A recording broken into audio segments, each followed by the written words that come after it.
Thanks for coming. Appreciate you being here.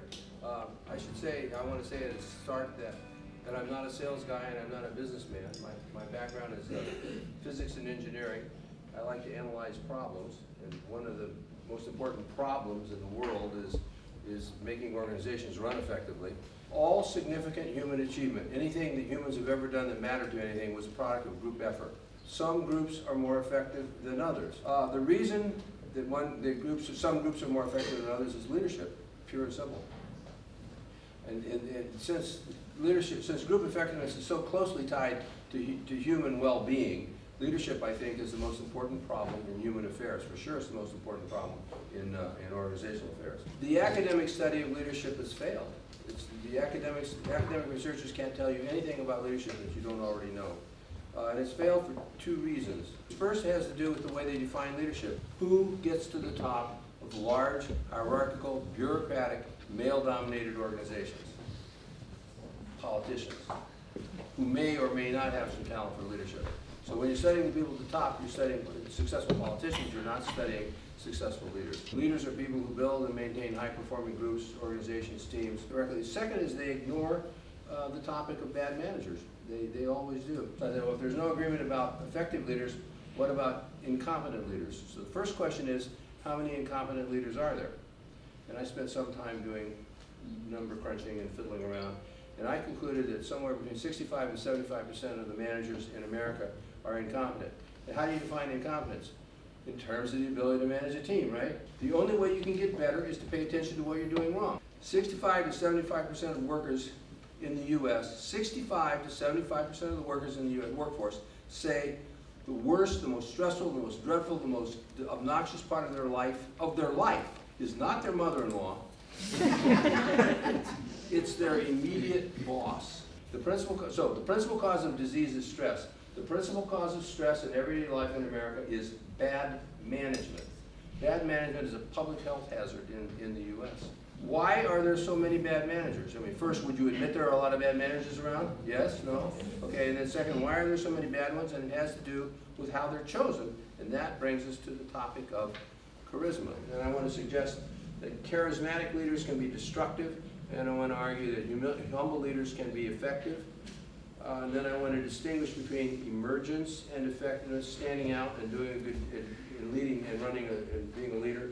And then I'm going to argue, and this is the final takeaway point. If you don't listen to anything else, charisma is to emergence as humility is to effectiveness.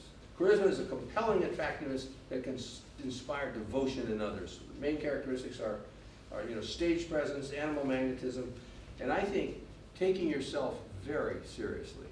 And in contrast with charisma, humility is freedom from pride, freedom from being self-absorbed, being, not taking yourself seriously.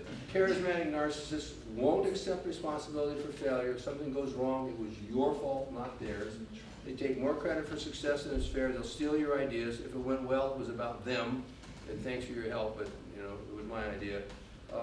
They won't listen to feedback, and they can't learn from experience. You can't tell them anything. They understand the right way forward, and these are items from our narcissism scale. They feel entitled to leadership. I'm here, salute me, and anoint me, and put me in charge, and bow down in front of me, because I'm entitled to this. And they ruin companies, because they make really bad decisions. And they make bad decisions, and then they won't change the decisions, because they can't acknowledge when they made a mistake, and they can't learn from experience, so they just double down on their bad decisions. Charisma has consequences. Charisma will get you way down the road. The 10 years that he was CEO of Kimberly-Clark, it was the best performing stock on the U.S. stock exchange. He significantly outperformed U.S. Steel, significantly outperformed General Electric, Coca-Cola, Lockheed Martin, Boeing. He was the best CEO in America during the 10 years he was in charge. And you've never heard of him. And what did he say? He said, I never stopped trying to be qualified for my job. So what's the relationship between being a high-profile person in the organization and being an effective leader? That brings up the distinction between emergence and effectiveness. It brings up a book by a fellow named Fred Luthans. He studied 457 managers for 4 years, and he gathered comprehensive data on these managers: assessment data, biographical data, interview data, subordinates appraisals, He even had his research assistants follow them around on a daily basis and write down what they were doing. And then at the end of 4 years, he gathered performance data. And it was like, you know, who are your high performers? And he found that the high performers fell into two groups. First group was composed of people who got rapid promotions and rapid pay raises. They were the stars. They were shooting up lots of promotions, lots of pay raises, and everybody recognized them as the high-profile performers. The second group were people whose business units were performing very well. So, ta-da, except the bad news is that the two groups didn't overlap. They overlapped about 10%. So those, the rapid risers, the rapid promoters, spent their time networking. The people who were running effective business units spent their time working on their teams. So those who spent time networking are called high emergence, and those who spent time working on their teams are called high effective. This is a really important distinction. A guy at Stanford Business School, it's a really important study, and that's the good news. The bad news is he didn't know what he was doing, and he sort of stumbled onto his results, but that happens a lot. So, studied the Fortune 1000 companies, looking for companies that have 15 years of performance significantly below the standard of their industry, 15 years of performance significantly better than the standard of their industry. And then he said, what is it that distinguishes these groups? And he said, to his dismay, and he said he didn't believe it and he didn't want to hear it, it was the CEOs. Forever, if you believe in data, and most people don't, if you believe in data, say goodbye to the myth of charismatic leadership. It's over, if you believe in data. First thing people want to see, if you're in charge, the first thing people want to see is can you be trusted? Do you have integrity? Do you keep your word? Do you play favorites? Do you double deal? Do you use company resources for your own purpose? And that's what creates trust. If you want to evaluate a team, you want to evaluate a manager, and you can't get actual quantitative data on the performance of the team, ask the team how much they trust their manager. That's a proxy for team performance. That's how powerful this is related to. Second thing people want to see is confidence. Do you know what you're talking about? If you're in charge, people are going to be coming to you all day long saying, how do I do this, how do I do that, how do I do the other thing? If you don't know what you're talking about, if you don't know the business, they'll think you're an empty suit and you lose your credibility as a leader. The third thing people want to know is, do you make good decisions? And you know, you never have enough time, you never have enough data, but you still have to make decisions. And then finally, the vision thing is, you know, is can you explain why this matters? What's the point of doing this? Is there any sense of why are we doing this? You know, there's this old joke. How many people, RT, how many people work for you? Answer, about half of them. So we have this inventory called Hogan Development Survey. It's actually the Hogan Dark Side Survey, we don't say that. And these are the 11 reasons that managers fail. And we have what we call the charisma cluster. It's the scales called bold, mischievous, colorful, and imaginative. And high scores on those scales together. People with high scores on those scales are seen as, described as charismatic. They are charismatic, okay? In medical parlance, bold means narcissism, mischievous means psychopathy, colorful means histrionic tendencies, and imaginative means schizotypal tendencies. This is a study that was published last year by some friends of ours. The vertical axis is rated effectiveness.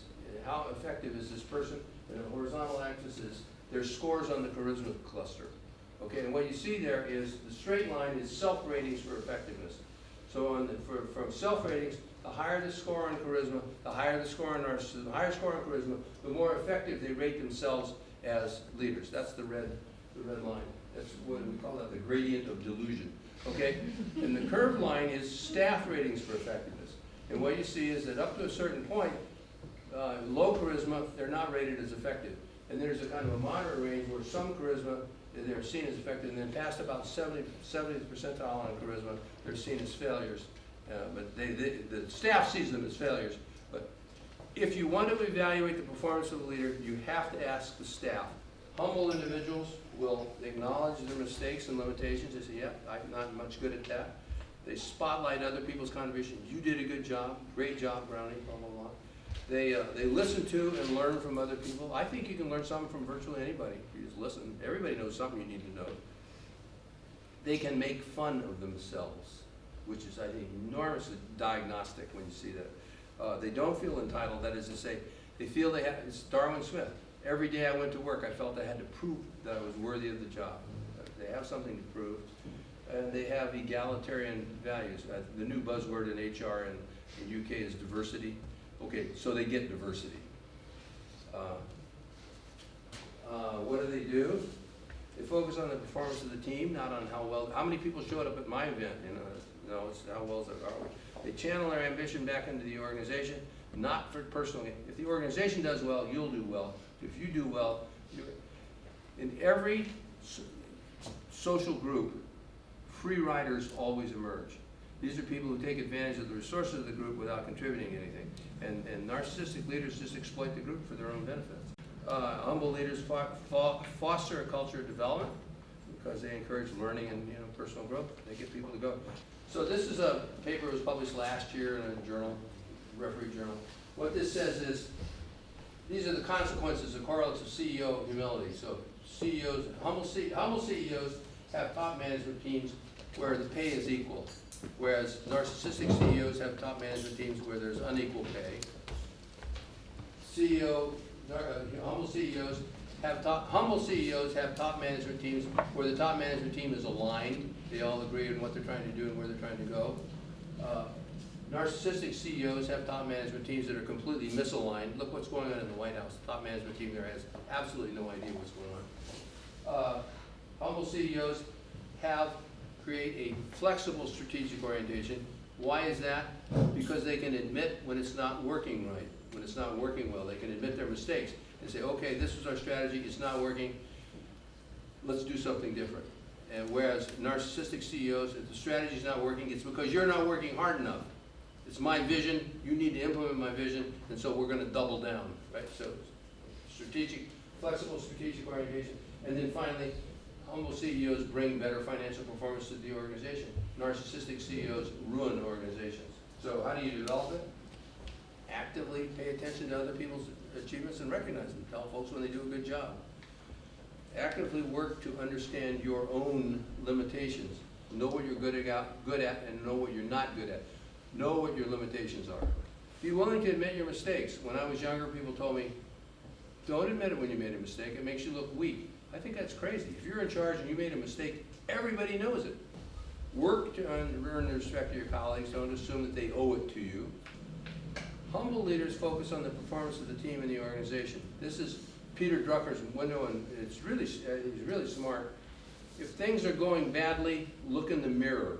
If things are going well, look at your troops, because they're the ones that are getting the work done, not you. Charisma destroys engagement. Engagement is the most powerful single predictor of every. Engagement predicts every business outcome of significance.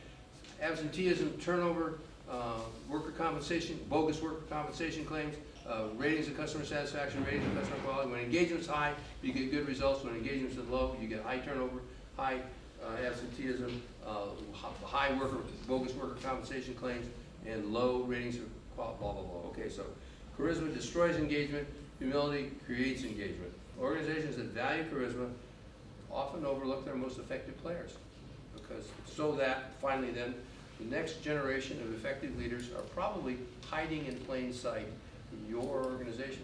Man's got to know his limitations. A man's got to know his limitations. Bingo. Thank you for your